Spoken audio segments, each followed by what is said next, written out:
Esto es Intersecciones. Desde New York les habla Raúl Galope. ¿Qué tal? Bienvenidos a otro programa de Intersecciones. Hoy tengo el placer de contar con la presencia de Carlos Padilla Disla, un joven escritor que está aquí con nosotros para hablar de su experiencia precisamente en esa tan noble actividad. Bienvenido, Carlos, ¿cómo estás? Todo bien, ¿y usted, doctor Galope? Muy bien, muy bien. Un placer tenerte aquí. Eh, Quería que hablemos un poco sobre literatura y un poco sobre tu actividad como escritor. Si bien has incursionado en muchos géneros, eh, yo creo que tú me dijiste una vez que te consideras cuentista. ¿Es verdad? ¿Y por qué? ¿Por qué esa preferencia por el cuento? Bueno, yo me considero cuentista porque primero comencé escribiendo cuentos y segundo, hasta ahora, cuentos es lo que más he escrito y lo único que he publicado.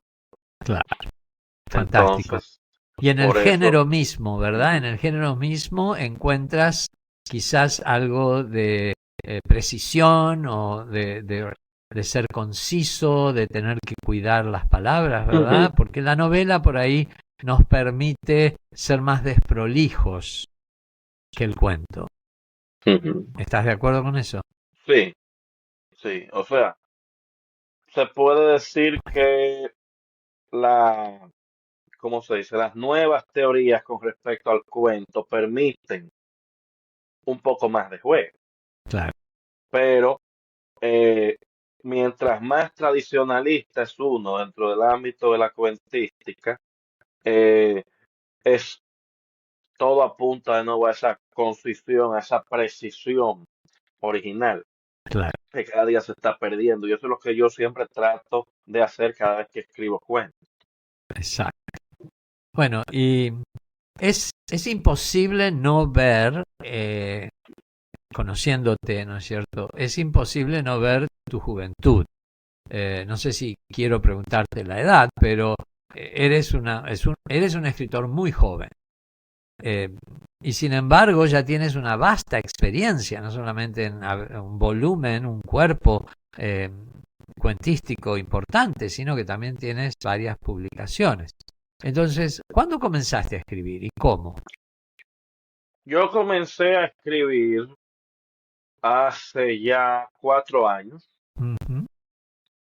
Ah, yo no tenía nunca pensado que iba a acabar haciendo literatura, pero comencé a escribir, vamos a decir, fue un día que se me ocurrió, ¿por qué no escribo un cuento? Así, me nació de la nada la idea.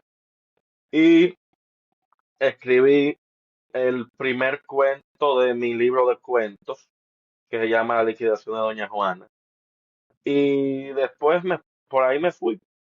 Ya luego dije, déjame yo leer al respecto de esto, porque no, pues yo no leía literatura.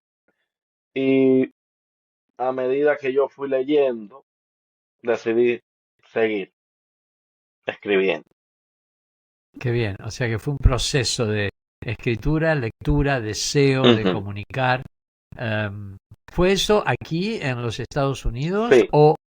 Ajá, porque tu origen es dominicano, ¿verdad? sí. ¿Y cuánto hace que estás aquí en Estados Unidos? Yo llevo 6 años aquí. Ah, ok. O sea que tu vocación por la escritura comenzó eh, en los Estados Unidos. Sí. Sin embargo, tu temática y tu acercamiento a las historias es muy dominicano, ¿verdad? O sea, tú cuentas historias que podrían ser familiares tal vez o no, o extrañas, y digo familiares en el doble sentido, de familia, de venir Ujú. de la tradición familiar, ¿no es cierto?, de las narrativas familiares, Y también familiares porque son comunes a una comunidad, ¿no es cierto? Pero al mismo tiempo son extrañas porque apuntan hacia elementos no tan comunes, ¿verdad? Eh, ¿Crees tú que eso es tu bagaje cultural que pasa por ti, por tu pluma y se plasma en la página? Sí, podría decirse que sí. O sea, yo escribo sobre temas dominicanos porque es lo que me nace más a la mano. Una cosa que yo siempre digo es que yo me vanaglorio de que por motu propio, yo nunca he escrito un texto donde aparezca la palabra celular. Ah, Aparecen teléfonos de los que eran de rueda, de los que eran de línea, pero nunca un celular, ¿y por qué? porque no me nace. O sea O que sea, tú, ajá, cuando yo pienso en el cuento, porque, o sea, lo primero es que me viene el chispazo de la idea. Cuando yo pienso en un cuento, vamos a decir, hay cosas que no entran y los celulares es una de esas. mira, yo noto en tus cuentos que hay una nostalgia por un pasado que literariamente fue glorioso, el boom latinoamericano. Ujú. Eh, ¿Sientes esa influencia en tu escritura? Bueno, podría decir que sí, porque cuando yo comencé a leer literatura, comencé por el boom. Eh, o sea, el libro que a mí me convenció de que yo quería seguir escribiendo es Cien años de soledad. Pero yo comencé por el boom y con el boom es que me siento más identificado. Entonces, podría decirse que sí. Se nota en tu pluma, se nota esa tensión entre quizás o esa influencia por el realismo mágico, eh, con un toque a lo mejor de lo real maravilloso, ¿no? Que eh, quizás debamos explicar un poco a qué nos estamos refiriendo para aquellos que no están al tanto de estos movimientos literarios, ¿verdad? Pero bueno, García Márquez fue un poco el exponente del realismo mágico y Carpentier, Alejo Carpentier de lo real maravilloso. Y, y como bien sabes, el realismo mágico presenta lo fantástico, pero de una manera como normalizada, ¿no? O sea, quizás Ujú, porque García Márquez fue periodista, él casi que hace una crónica de lo fantástico y uno lo compra como que es algo cotidiano, lo fantástico se convierte en algo cotidiano. Lo real maravilloso quizás utiliza lo contrario, la estrategia de resaltar eso extraño, extraordinario, y presentarlo como algo, como dos mundos paralelos, ¿verdad? ujú. Y en tu prosa yo encuentro elementos de las dos corrientes. Eh, ¿Sientes tú esa influencia o es algo que aparece de manera inconsciente? Yo, bueno, me sorprendo porque para mí yo no tenía influencia de lo real maravilloso. Para mí yo nada más llegaba hasta el realismo mágico. Pero lo que pasa con el realismo mágico es que el realismo mágico se encuentra en la realidad latinoamericana de todos los días. O sea, yo me estaba riendo los otros días. Yo estaba leyendo un libro acerca del asesinato del dictador dominicano Rafael Leonidas Trujillo. Se llama Trujillo, la muerte del dictador de Bernard Dietrich. El libro es muy bueno, muy completo y dicen incluso que Mario Vargas Llosa se inspiró en el libro para escribir La fiesta del chivo. Mm. Y me encontré con que en medio de todo lo que, o sea, es toda una narración de todo lo que va pasando.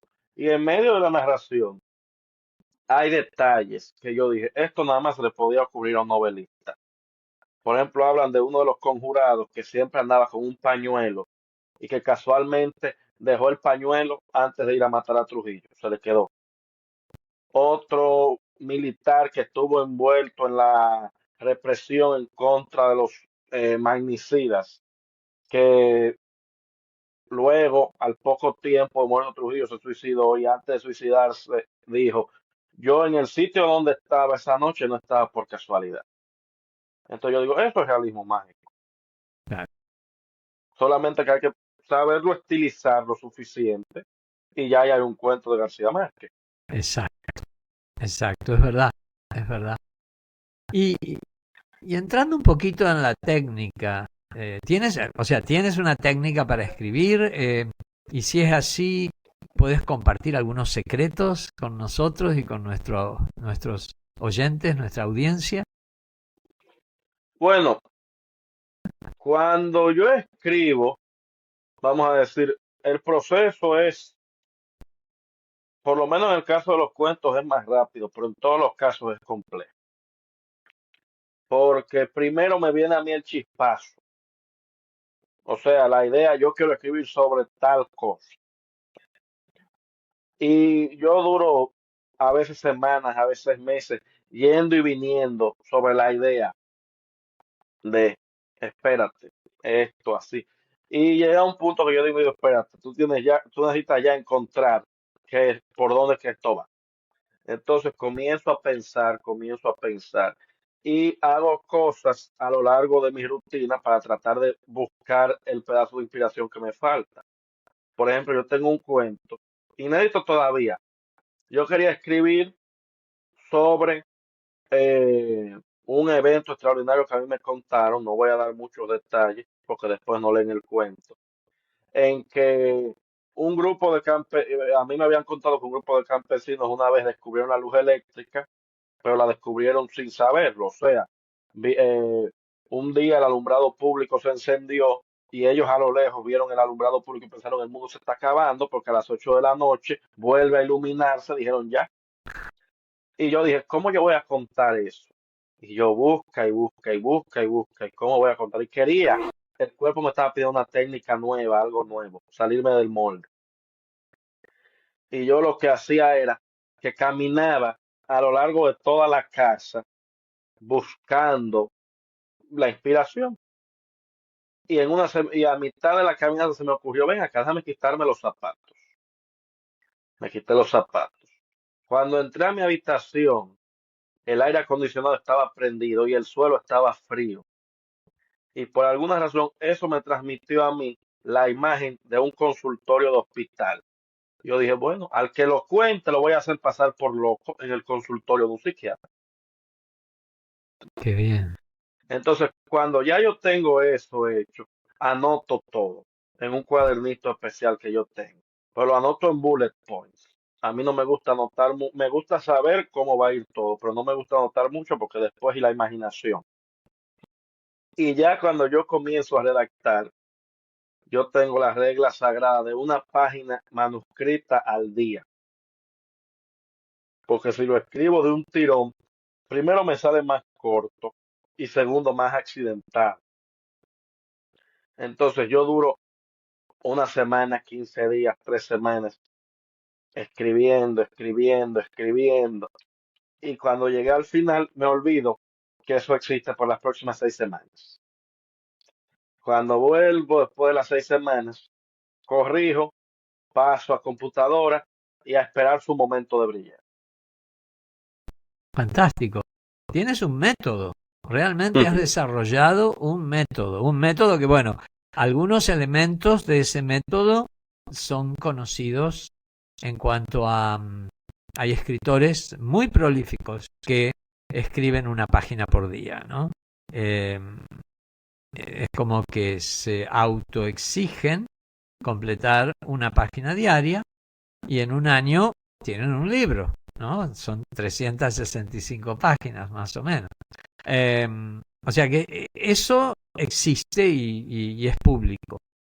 Pero lo que me llama mucho la atención y me parece fantástico que tú eh, primero entras, dejas que entre lo sensorial a tu idea, a tu historia. Como bien dijiste, bueno, primero ese cuento lo quiero leer cuando esté terminado, cuando esté publicado, porque realmente me parece maravilloso, fantástico la idea, ¿no es cierto? La idea de cómo el progreso en una comunidad campesina, ¿no es cierto? El hecho de ver el alumbrado público a la distancia provoca una reacción de horror, de espanto, de algo inusual.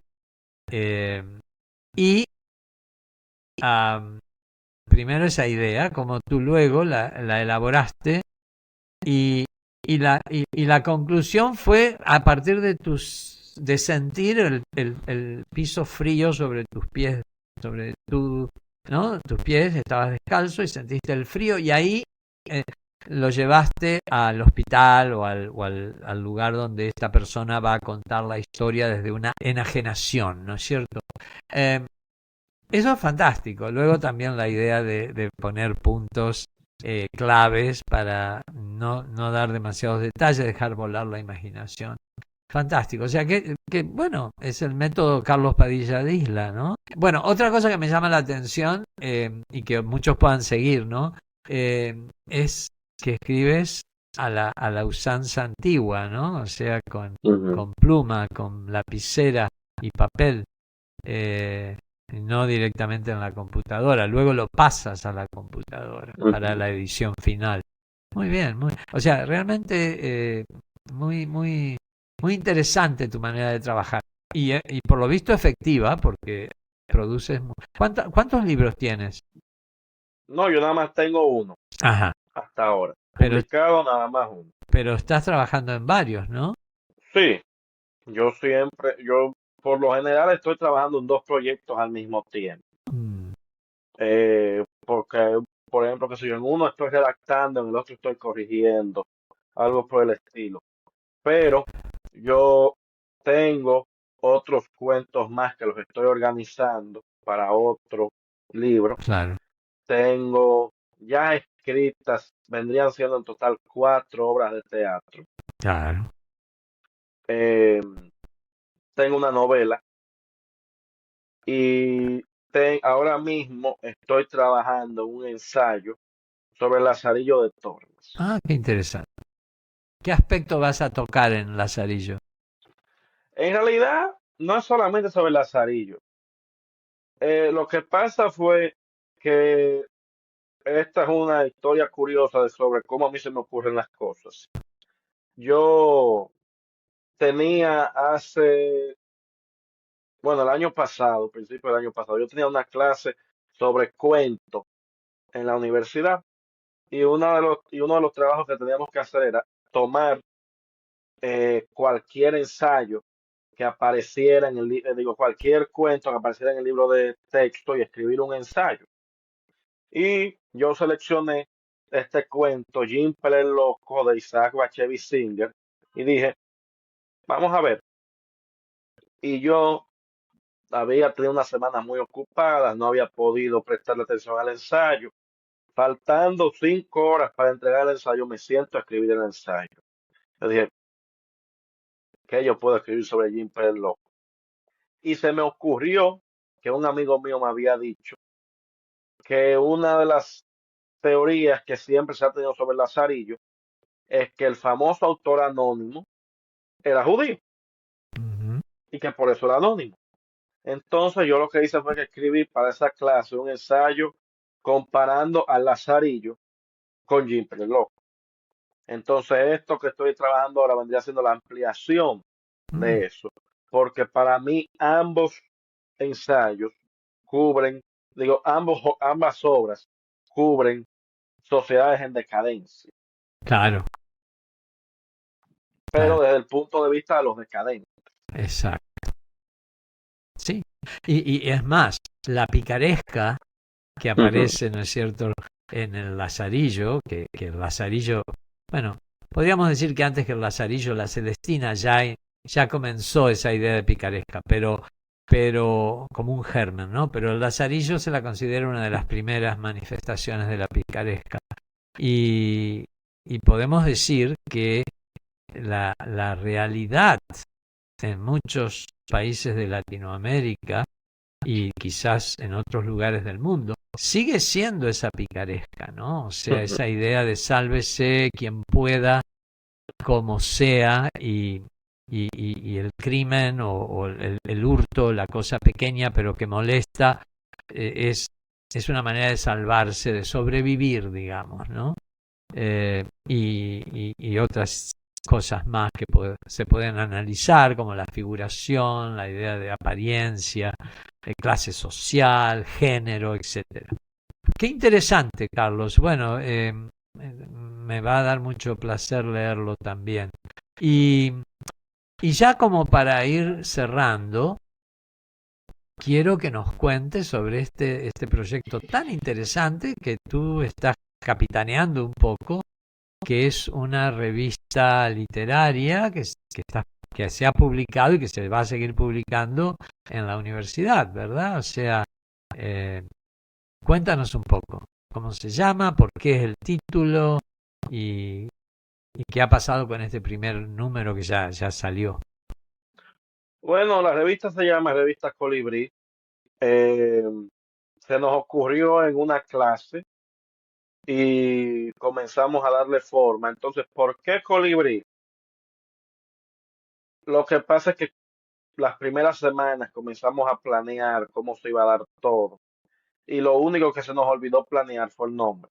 Bueno, siempre se deja para Entonces, el final, ¿verdad? A ya yo veces. tenía que mandar documentos a la universidad y no sé qué. Y yo dije, ven acá que no me le ponemos.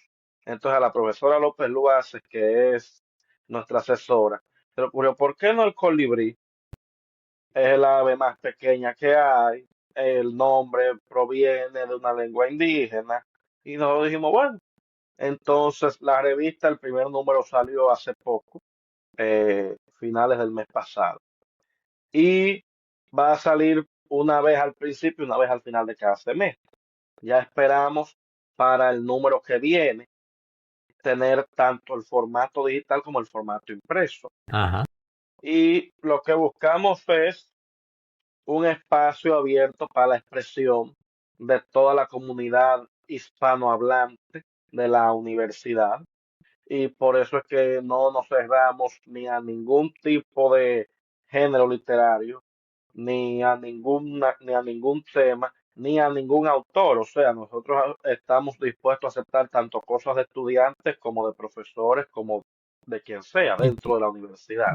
¿tiene que ser solo dentro de la universidad o pueden ser también participaciones de escritores o personas afines a las letras que quieran llevar sus trabajos a considerarlos, ¿no? Por ustedes, que no sean de la universidad? ¿Es solo interno o está abierto al público en general? Hasta ahora estamos tratando de hacer las gestiones para que o sea, no queremos decir que sí y que después por directivas administrativas nos digan que no, Ok.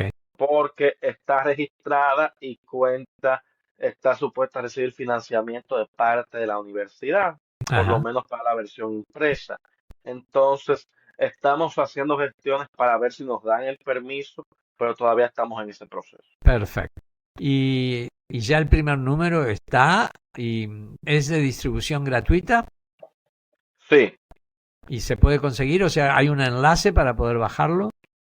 sí, Entonces, luego me das ese enlace para ponerlo aquí en nuestro portal y así nuestros oyentes pueden disfrutar de este primer número del Colibrí. perfecto. Bueno, y Carlos, un placer hablar contigo sobre literatura, realmente es apasionante todo lo que sabes y además tu generosidad para compartir todo eso, ¿no? Muchas Bueno, el veces, placer es mío. tú sabes que los escritores a veces son, o somos, si es que yo puedo entrar en esa categoría, un poco celosos de nuestro trabajo, ¿no? Y a veces como que no nos gusta revelar los secretos. Y tú has sido muy transparente en ese campo y te lo quiero agradecer profundamente porque, bueno, creo que va a motivar a mucha gente que nos pueda escuchar. Bueno, gracias a usted por la entrevista. Yo creo en mi trabajo como una cosa transparente porque lo que pasa es que hay que pensarlo como una carretera de dos vías. Es Si verdad. mañana viene y se aparece alguien y me cuenta, me pasó esto, esto y lo otro, esa persona no tiene garantía de que eso no va a acabar convertido en un cuento. Ah, mira. ¿Y Entonces, le pides permiso o lo tomas así? depende. O sea, porque hay cosas que uno no está supuesto a contar. Ok.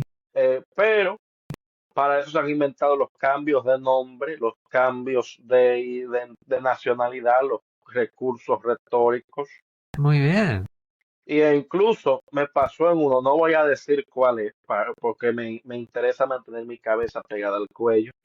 Eh, Hubo un cuento que yo escribí sobre algo que a mí me contaron que yo estaba supuesto a no decir nada, y la persona que me lo contó fue la primera que me llamó para aplaudírmelo Ah, mira, mira. y a preguntarme de dónde fue que salió. Wow. Bueno, Yo dije, no, yo vi las noticias. Carlos, estás revelando otro secreto de todo escritor, la observación de la realidad y es verdad, o sea, todos miramos y observamos y los tipos que caen y que entran como personajes son seres que han influido o ha influenciado nuestra vida en algún momento a lo mejor, o al menos que nos han llamado la atención y que creemos que merecen ser inmortalizados o plasmados en una página. Así que bueno, otra vez muchas gracias y seguimos en contacto. A lo mejor cuando tengas alguna novedad para comentar, siempre estás bienvenido a estas intersecciones para charlar y para discutir distintos temas de la literatura. Bueno, perfecto, muchas gracias. Hasta la próxima. Aquí concluyen nuestras intersecciones de hoy. Muchas gracias por escuchar y hasta la próxima intersección.